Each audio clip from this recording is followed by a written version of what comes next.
The narrow streets of Utrecht shimmered with morning dew. The canal along Utrecht was unusually still, as if holding its breath.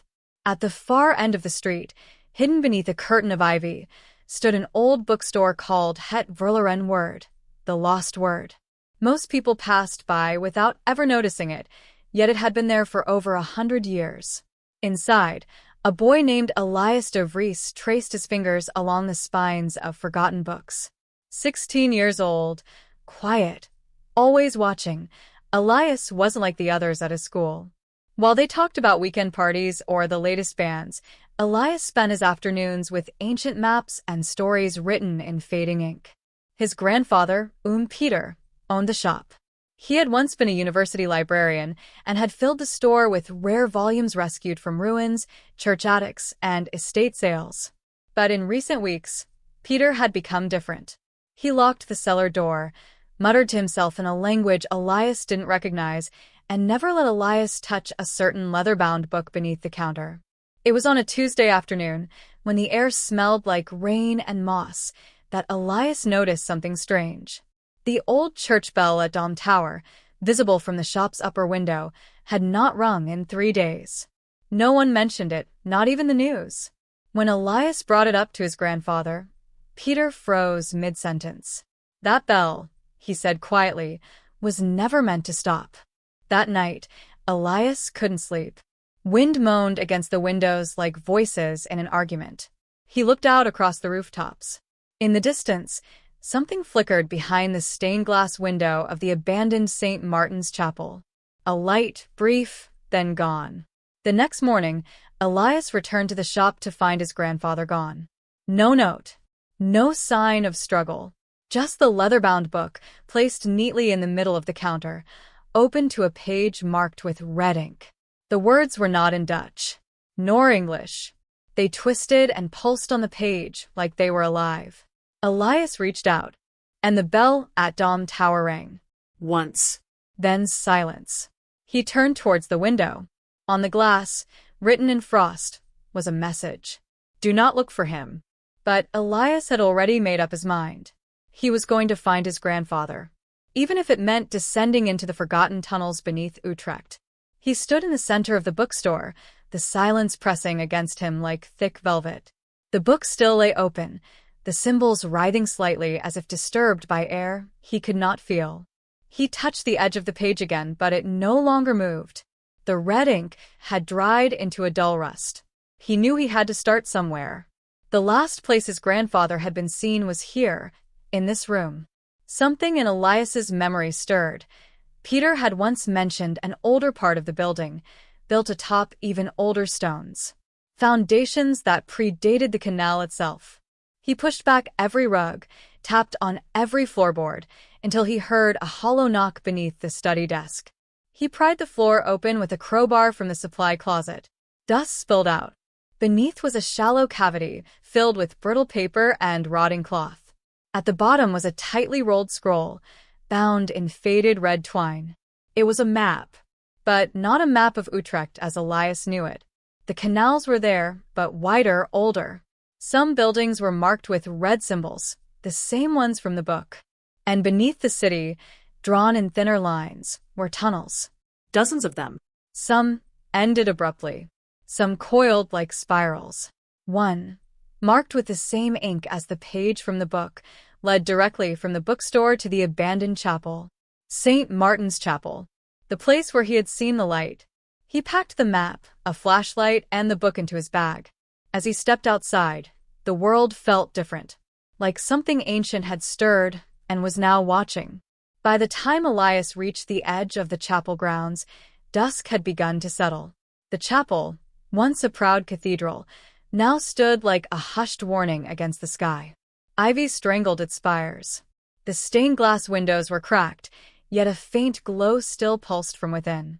He climbed over the rusted gate and made his way to the eastern wall, where the map had indicated a hidden entrance.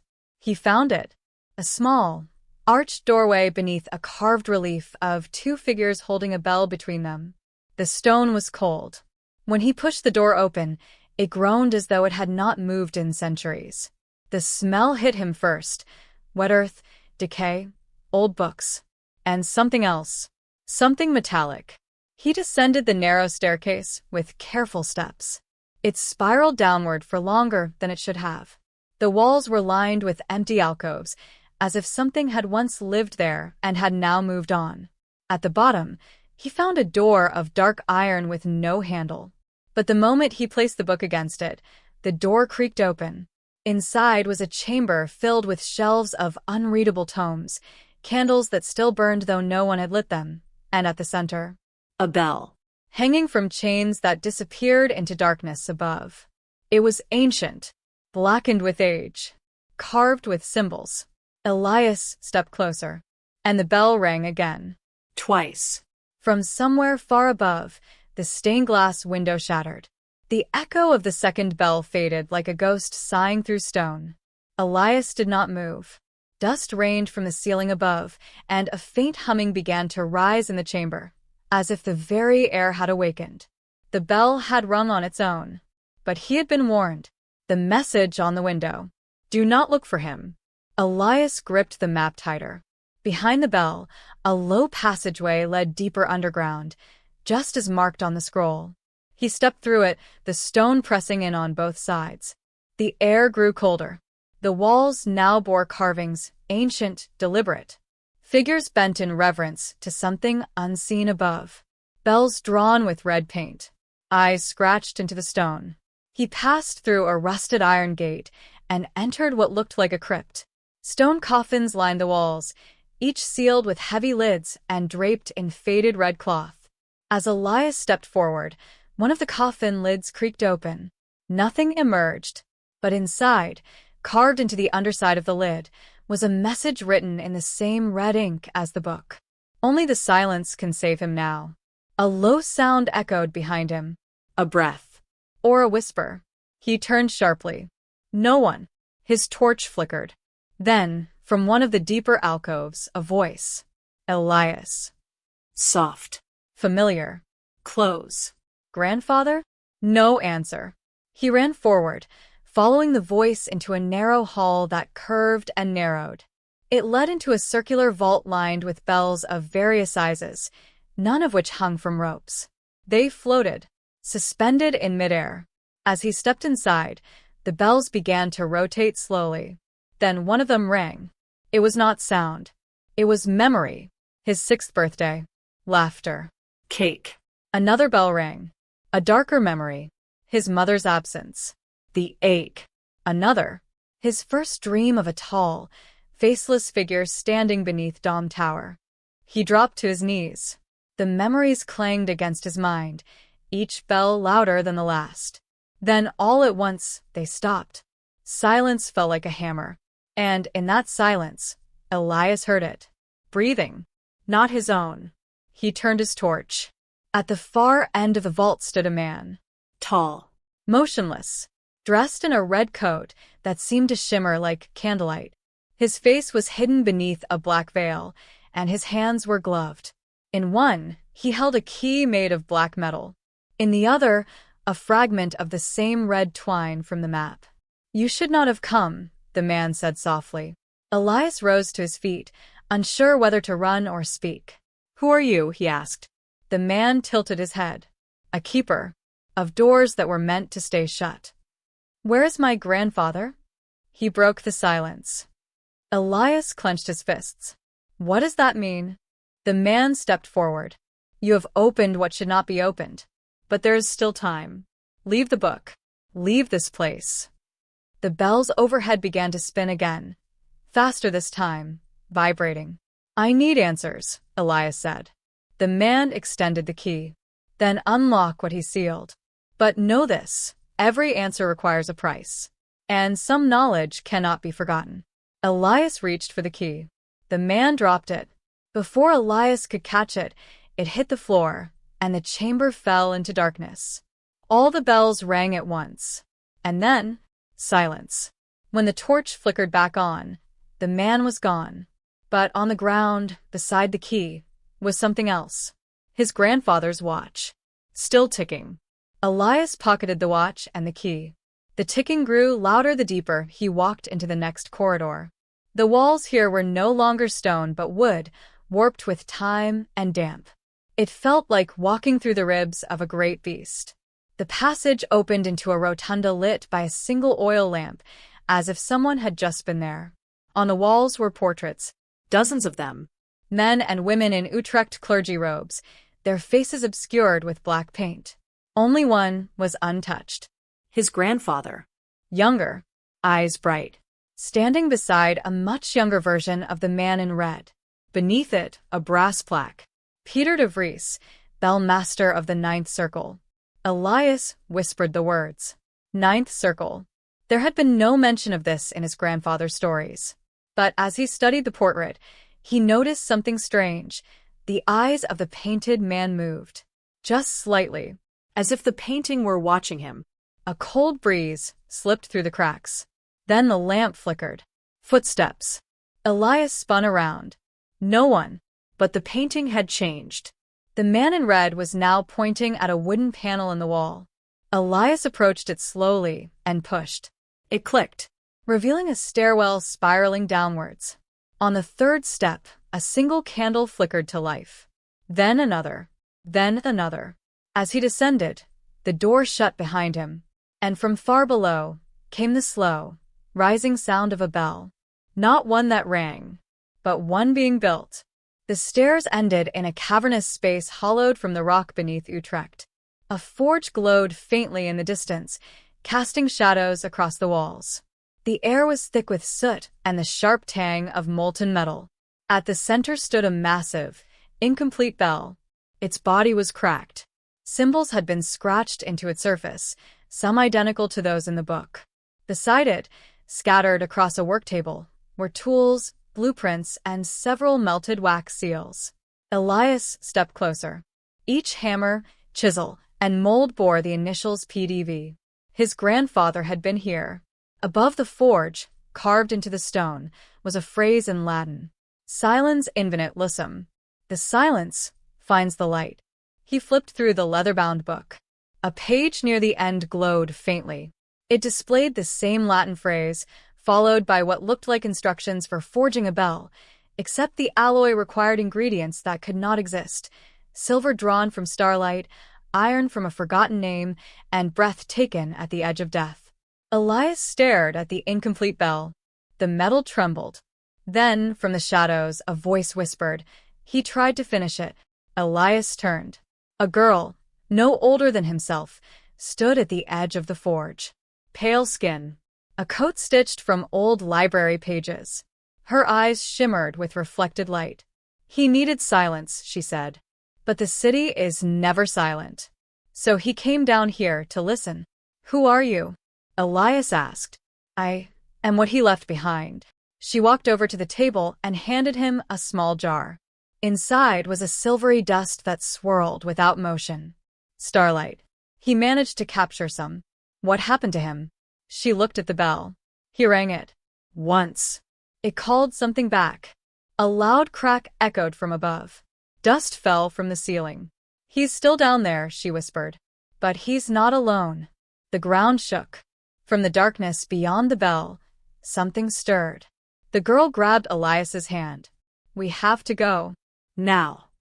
They ran through a side tunnel, their footsteps echoing against ancient stone.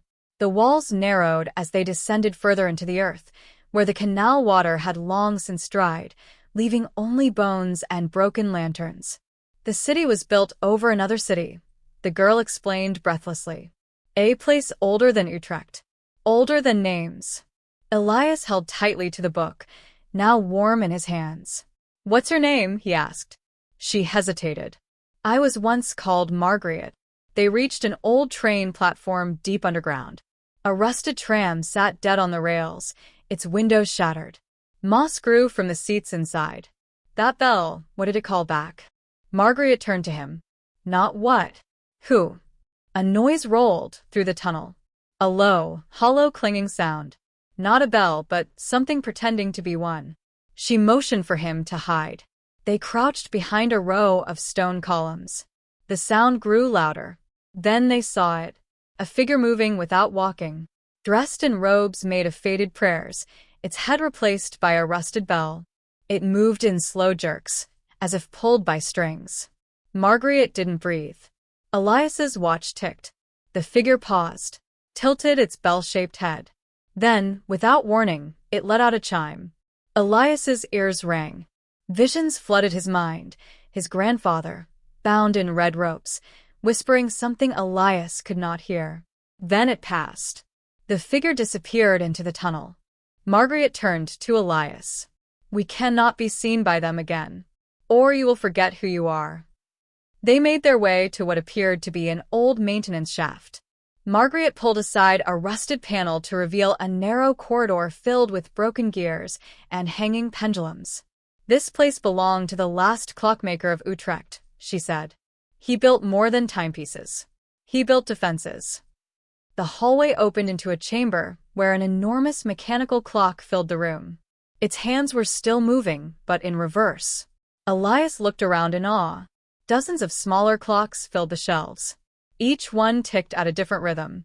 "One of these," Margaret said, "belongs to your grandfather." They searched. At the far corner, Elias found a clock with the initials PDV etched beneath the face. The second hand was frozen mid-tick. He wound it once. The entire room trembled. A voice echoed through the chamber. "Not a recording. A memory. If you are hearing this," it said, "then I have failed." I could not contain the silence. It became something else. Elias recognized his grandfather's voice. "There is still hope," the voice continued. "But only if the bell is finished. Only if the last name is spoken." Then static. The clock stopped ticking. Margaret looked at Elias. "Do you know the name?" Elias hesitated. Then the voice returned. One final whisper. "Elias." The clock exploded into sparks. Smoke filled the room. Gears clattered to the floor. Margaret pulled Elias through a side door into a corridor made of black marble. The walls here pulsed with a red glow. "We are close now," she said. Elias felt the book vibrate in his satchel. The map burned faintly through the leather. They followed the light through the corridor until it opened into a wide chamber, a mirror of the one beneath the chapel, only darker. At the center stood the final bell. Whole. Untouched. Hovering above the ground, suspended by chains of light. Below it knelt his grandfather. Eyes closed. Lips moving without sound. "Grandfather." The old man did not respond. Margaret reached out, but her hand passed through him like smoke. "He's not here. Not fully." Elias opened the book. The final page glowed. It showed the bell. And one word. "Elian." He spoke it aloud. The bell shuddered. Peter opened his eyes. He whispered one word in return. "Run." The bell screamed. It rang not with sound, but with memory, light, and darkness woven together. The chain snapped. The chamber cracked. From behind the bell, a doorway tore itself open. Not a door of wood or stone, but of shadow. Something stepped through. The bell-headed figure. No longer slow. It moved like thought, seizing Margaret in a flash of red light. She did not scream. She simply faded. "Elias!" Peter shouted, his voice cracked. "The book!" Elias threw it into the air. It burst into ash. The bell froze mid-ring. The creature let go of Margaret. Elias stepped forward. "I am the last bellmaster now." The creature tilted its head, then knelt. The chamber shuddered. And from above, for the first time in weeks, the dom tower bell rang. 3 times.